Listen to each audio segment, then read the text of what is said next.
Well, here I am at a place that was so special in my youth growing up, and here I am, not an old guy, I don't want to say that, but years later at the 110th anniversary, and it's so great to be able to come back and see so many people that came here after my brother and I were here, and the special members that they have in the bond and the connection to William Lawrence that can never be duplicated.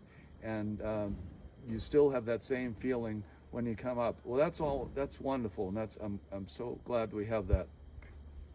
But the family went to this camp in the 60s and 70s, and that was a difficult time for William Lawrence, whether it was going to stay open or not. And I think that's, in a way, come back again with COVID and all the different difficulties.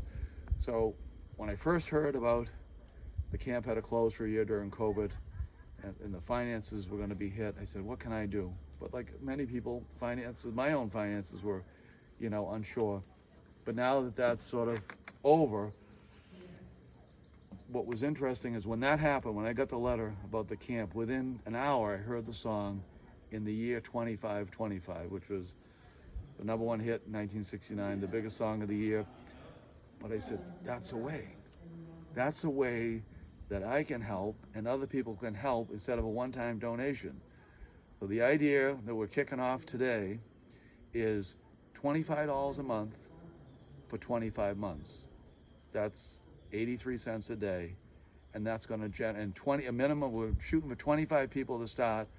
If you went here in the 60s and 70s, this is a chance to really keep this place going for future generations, so that 50 years after they went back to camp, they can come back here still and have those memories and see this place thriving. But this is the time to really dig in. Some people are able to dig in deep.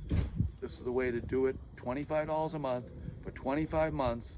Do it, debit or whatever. And we're putting a challenge out for those in the 60s and 70s that went here, and hopefully it grows. And that'll raise a significant amount of money and be a regular monthly revenue stream for the camp that we all love, and we all have the great memories. We want to keep that going, so that in the future, hundreds and thousands of more kids will have that. So now's the time. Put up 25 in the year 2525. We will sit back and say we did this and we raised all this money for the camp. So the challenge is out. Let's see if it's answered. Will lost, can't squaw forever.